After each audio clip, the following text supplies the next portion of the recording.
5 True Scary Stories. Story 1: The Crawl Space. Our first story takes us to a family home in Alaska, where a young girl named Melinda lived with her parents and brother. One night, Melinda heard a disturbance downstairs and soon realized that an intruder had broken into their home. She hid with her brother in her parents' bedroom, frantically calling for help.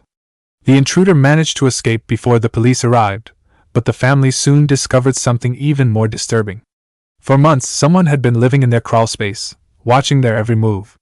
The realization sent chills down Melinda's spine as she recalled the countless sleepovers she had with her friends, unaware of the eyes that watched them change. The family tried to move on from the incident, but their sense of security was shattered. Months later, Melinda woke up to the sound of their dog barking frantically. She looked out the window just in time to see a figure running away from their house. Moments later, she smelled smoke and realized the crawl space was on fire. The family managed to escape unharmed, but the damage was done. They later discovered that the intruder was a troubled young man named Mark, who had become obsessed with Melinda. The incident left a lasting impact on Melinda, who struggled with anxiety and panic attacks for years. She learned to always trust her instincts and never take her safety for granted. The crawl space may have been destroyed, but the memories of those terrifying months would haunt her forever. Story 2: The Doppelganger. Sarah had always been fascinated by the idea of doppelgangers, someone who looks exactly like you, but isn't related to you. She had heard stories of people meeting their lookalikes by chance, but never imagined it would happen to her. That is, until she met Lily. Sarah first saw Lily at a coffee shop near her office. She did a double take when she saw the woman's face. It was like looking in a mirror. Same hair, same eyes, same smile. Sarah tried to brush it off as a coincidence, but she couldn't shake the feeling that there was something more to it. Over the next few weeks, Sarah kept running into Lily. At the grocery store, at the park, even at her favorite restaurant. Each time, Lily would give her a knowing smile, as if they shared a secret. Sarah's friends joked that maybe Lily was her long-lost twin, but Sarah knew there was something off about her. One night, Sarah came home to find her apartment door unlocked.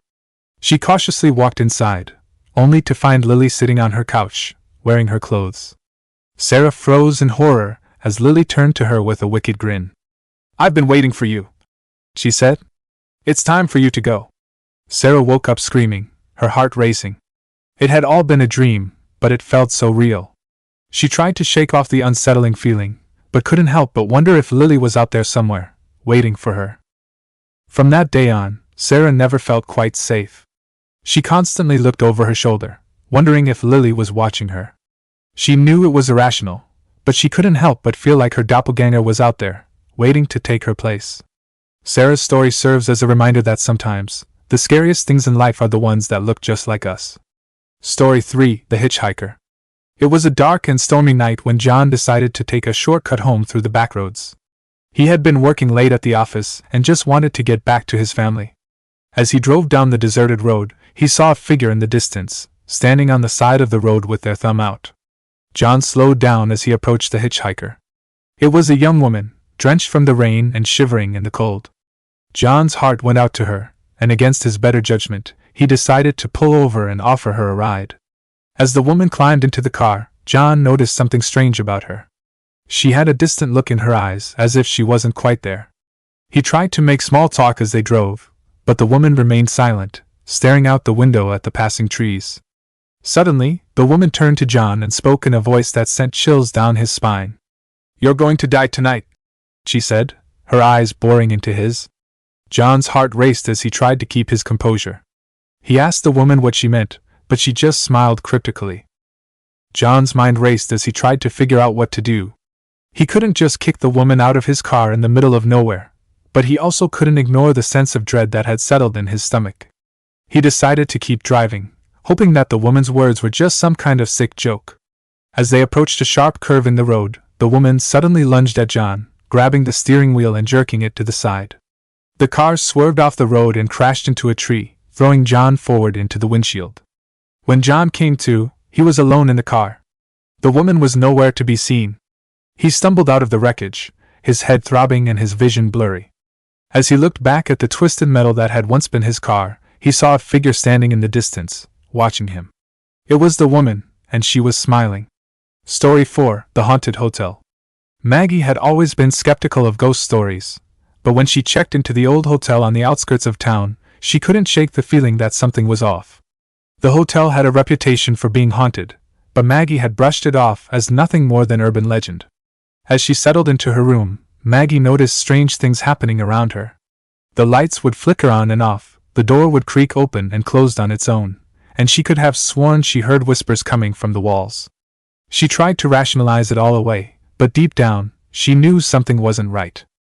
One night, Maggie woke up to the sound of footsteps outside her door. She sat up in bed, her heart racing as she listened to the heavy steps grow closer and closer. Suddenly, the door flew open, and standing in the doorway was a figure dressed in old-fashioned clothing, its face twisted into a grotesque smile.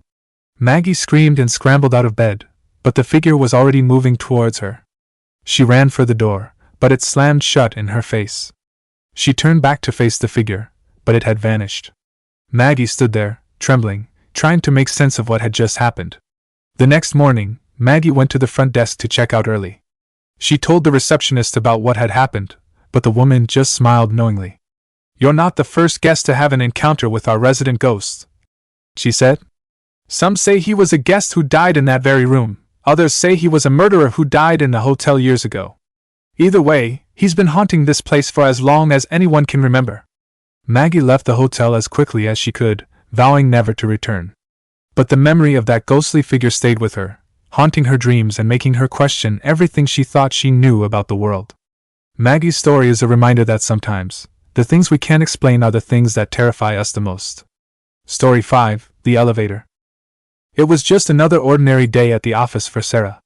She had been working late, trying to finish up a project before the weekend.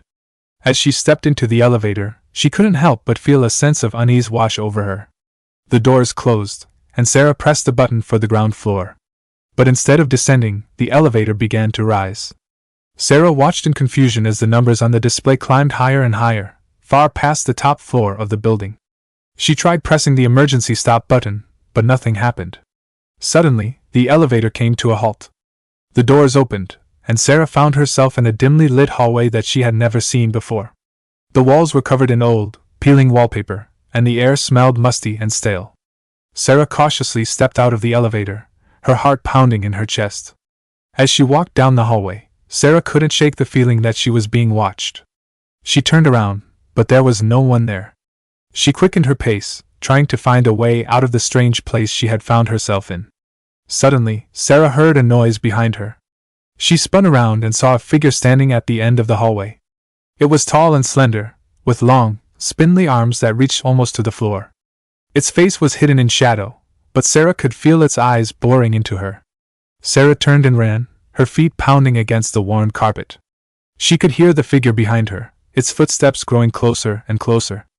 She reached the end of the hallway and found herself in front of a door. She turned the handle, but it was locked. Sarah banged on the door, screaming for help. But no one came. She turned back to face the figure, but it was gone. Sarah slumped against the door, tears streaming down her face. She was trapped in this nightmare, with no way out. Hours later, Sarah's co-workers found her curled up in the corner of the elevator, sobbing uncontrollably. She told them what had happened, but no one believed her. They chalked it up to stress and overwork, but Sarah knew the truth. She had seen something that day, something that would haunt her for the rest of her life. If you like this video, be sure to hit that subscribe button and the bell so you never miss an upload. Leave us a comment with your own scary encounters, and thanks for tuning in to Scaratastic.